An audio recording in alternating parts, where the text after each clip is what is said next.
जो लिखा गया है उसका होगा क्या। तो मेरा ये कहना है कि आपको करना क्या है ये क्लियर कर दीजिए। कई बार केवल मौखिक रूप से आश्वासन दे देना कि हाँ हाँ हो जाएगा, कई बार खबरें समाचार पत्रों में भी आ रही हैं, कई न्यूज चैनलों पर भी चल रहा है कि 82 नंबर वाले निश्चिंत रहें। तो भाई निश्चिंत कोई कैसे रहे? आप समझिए ना, एक विद्यार्थी की पीड़ा समझिए कि जिसकी नौकरी हो गई है उसको एक लास्ट क्लैरिटी चाहिए होता है और ऑफिशियल क्लैरिटी चाहिए होता है। तो मुझे लगता है कि एक नोटिस निकाल के ये क्लियर कर देना चाहिए कि भाई 82 अंक वालों को हम लोग ले रहे हैं या नहीं ले रहे हैं। और नहीं लेने का तो सवाल ही नहीं है भाई, बहुत सारे अन्य राज्य भी ले रहे हैं, फिर मामला कोर्ट पहुंच जाएगा। नहीं लेने का बात हुआ, कोर्ट वाला आप देखें, एनसीटी वाला, एनसीटी का जजमेंट है, इलाहाबाद हाई कोर्ट, मतलब जो भी मामला है, तो फिर तो ये मामला कोर्ट केस में फंस जाएगा। तो ये एक बार क्लैरिटी मिल जाए, क्योंकि भविष्य का सवाल है, नौकरी का सवाल है, बच्चे इंतजार कर रहे हैं, वो की स्थिति बनी हुई है कि उनके साथ क्या होगा क्या नहीं होगा। बहुत लोग पॉजिटिव माइंड से हैं तो बहुत लोग निगेटिव भी हो जा रहे हैं। तो वैसी परिस्थिति में सब लोग परेशान है और इस समस्या का निराकरण एक ही व्यक्ति कर सकता है। शिक्षा विभाग एक नोटिस जारी कर दे, कहानी खत्म हो जाएगी। सर शिक्षा विभाग के पूरक वाले भी चक्कर लगा रहे हैं, वो लोग भी कह रहे हैं कि जब 66,000 की बात हो रही है कि उतना नियुक्ति पत्र देंगे तो कॉमन वाले को कैसे आप देंगे? दो जगह नहीं ना दे देंगे। मेरा एक सवाल बड़ा सिंपल सा है, मैं पूछना शायद आज तक ये मामला नहीं उठा है, मैं ये पूछना चाहता हूं कि क्यों 66,000 दिया गया है? मेरा एक सवाल ये है कि क्यों दिया गया है? क्या विभाग इस बात की जानकारी उपलब्ध करा सकता है? वो अगर आरटीआई में कराता है तो हम आरटीआई डाल देते हैं कि भाई क्या बच्चों की उपलब्धता नहीं थी? आपने कहा है ना कि न्यूनतम 40% अंक जो लोग लाते हैं वो उस दायरे में आएंगे। तो क्या ये शिक्षा विभाग अश्योर कर रहा है? देखिए जानकारी मेरे पास भी नहीं है, हम लोग अनुमान लगा सकते हैं कि सीटें इसलिए खाली रह गई कि न्यूनतम अर्हता हो सकता है लोग नहीं पार किए हो। तो हकीकत में ऐसी बात है क्या? अगर हकीकत में ऐसी बात है तब तो कोई बात ही नहीं बनता है, फिर तो हम लोग सप्लीमेंट्री और ये सब। अगर ऐसी बात नहीं है, अगर कट ऑफ के ऊपर रोक लिया गया है, न्यूनतम अर्हता के ऊपर लोग और उपलब्ध हैं, तो वैसी परिस्थिति में जब आपने वैकेंसी निकाली है 87,000 सीटों की, तो क्यों निकाली भाई? वैकेंसी आपने निकाली क्यों? क्योंकि उतने लोगों की आवश्यकता हुई। आपके जिले में रोस्टर गए होंगे, वो क्लियर हुआ होगा, वहां से बताया गया होगा कि इस कैटेगरी में इतनी सीटें हैं, पूरे बिहार की सीटें आपने मंगाई होगी, कैलकुलेटर पर जोड़ा होगा और तब कहा होगा कि हमें 87,000 लोग चाहिए, मर्जी से तो नहीं कह दिया होगा। तो वैसी परिस्थिति में 67,000 या 66,000 रिजल्ट देने का क्या तात्पर्य है? आप बता दीजिए, बच्चे चुप हो जाएंगे, जवाब आ जाएगा, बच्चे संतुष्ट हो जाएंगे। और जवाब नहीं आएगा तो भाई सप्लीमेंट्री मांगेगा, और सप्लीमेंट्री बच्चे इसलिए भी मांग करेंगे कि TRE 1 में दे दिया गया। या तो आप नोटिफिकेशन में क्लियरली लिख दीजिए कि हम जो है सप्लीमेंट्री रिजल्ट, बोल्ड लेटर में लिखिए भाई कि हम सप्लीमेंट्री रिजल्ट नहीं देंगे, क्लैरिटी के साथ उपलब्ध करा दीजिए, तो बच्चे नहीं मांग करेंगे। अब बेचारे 40 दिन से वहां बैठे हुए, कई बार मेरे पास भी आए, मैंने भी कई बार मीडिया के माध्यम से आवाज को उठाया है। अब बच्चे जा रहे हैं तो लोग बता रहे हैं कि मौखिक रूप से आश्वासन मिल रहा है, कोई कह रहा है 3,000 आएगा, कोई कह रहा है 4,000 आएगा, लेकिन भाई किसी के कह देने से तो आ नहीं जाएगा। बीपीएससी भी नोटिस जारी कर दी कि शिक्षा विभाग बोलेगी तो हम जारी कर देंगे। बीपीएससी तो अपना बीपीएस, देखिए भाई समझिए, किसी भी चीज के लिए बीपीएससी पर दोष देना कहां तक? बीपीएससी है क्या? बीपीएससी एक एग्जाम कंडक्टिंग बॉडी है जिसका काम है क्वेश्चन सेट करना, एडमिट कार्ड जारी करना, फार्म भरवाना और एग्जाम लेके रिजल्ट छाप के विभाग को दे देना। बाकी विभाग समझे कि कौन सा नियम कानून के तहत, किस आरक्षण विधि के तहत, किस प्रक्रिया के तहत नियुक्ति की जानी। BPSC is just a exam conducting body.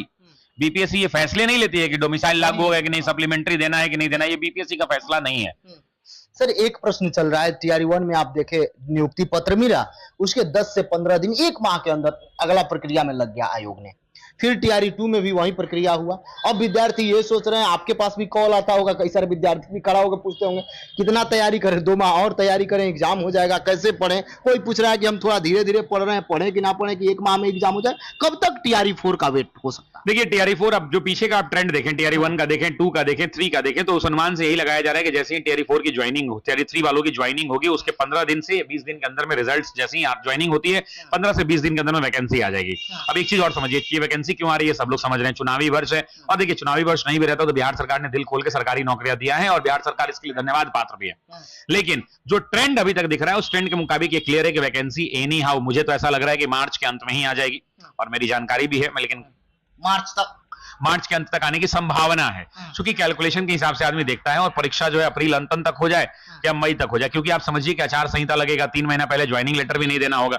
और बट वैसे बिहार में परंपरा है कि भाई मुख्यमंत्री हमारे ज्वाइनिंग लेटर लोगों को देते हैं, तो चुनाव है अक्टूबर एंड के अंदर में, मान लीजिए 3 महीना पहले आचार संहिता, बहुत सारे कॉन्सेप्ट्स को जब आप मिलाएंगे तो आपको समझ में आएगा कि बहुत ज्यादा समय है नहीं।